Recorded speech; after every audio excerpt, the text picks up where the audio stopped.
Well, hi. Glad you could join me again. Thank you for being subscribed. Now, I'm sorry for my absence, but I've been going through a little bout in life, as I'm sure all of you can understand. But I'm going to do something a little bit different on my page. Since I've been hitting a creative block, I'm going to go to my fellow authors to help me out. I'm going to read a prelude to a book, and you tell me if you want to hear the rest of it. How does that sound? Now, I'm not going to tell you the name or who it's by. I'm just going to read the prelude. I give all credit to the one that wrote it. They'll know who they are. A pair of headlights inched down Shinbley Hill Road, down from the Mulligan Rim toward Red Rocked Rim, Sedona, 11 treacherous miles below. Had anyone been able to see through the falling snow, they may have thought the vehicle was transversing the sheer cliff face itself.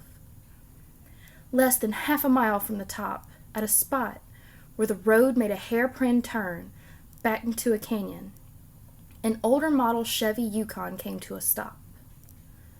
With the engine still running, a door opened. Someone stepped out into the falling snow. The door slammed shut quietly, very quietly, the sound muffled by the heavy wet flakes. For a few seconds, nothing at all happened, and for a while after, it seemed as though nothing would. Then, slowly, very slowly, the SUV inched forward. Rather than following the narrow roadway that wound back into the safety of the mountain, the Yukon instead moved forward, straight out and over the edge. The burning headlights cut through the darkness and the falling snow as the Yukon arched downward. In clear weather, the explosion of metal as the vehicle slammed into the first outcropping of rock would have echoed up and down the canyon walls. But on this snowy March night, it was muffled too. As the Yukon continued its deadly end-over-end tumble, a body flew soundlessly out through one of the smashed windows and landed limp and lifeless as a rag doll. Its shattered arms flung around the base of a scrubby pine. Without its passenger, the Yukon continued on its destructive path, tumbling on and on, down, down. One by one, headlights and taillights were extinguished.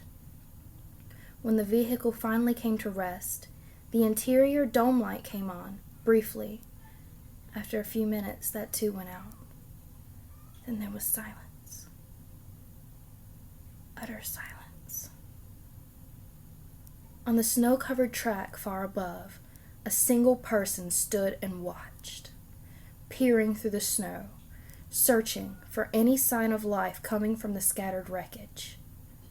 Finally, after several long minutes, satisfied that no one could have survived that terrible downward plunge, the coat-shrouded figure turned and trudged back the way the Yukon had come. Within minutes, the telltale impressions of hiking boots had been totally obliterated. Before long, the tire tracks leaving the roadway had disappeared as well. All that was left was silence and falling snow. Tell me what you think. Leave your comment below. Do you want me to read this book? Or would you like me to move on?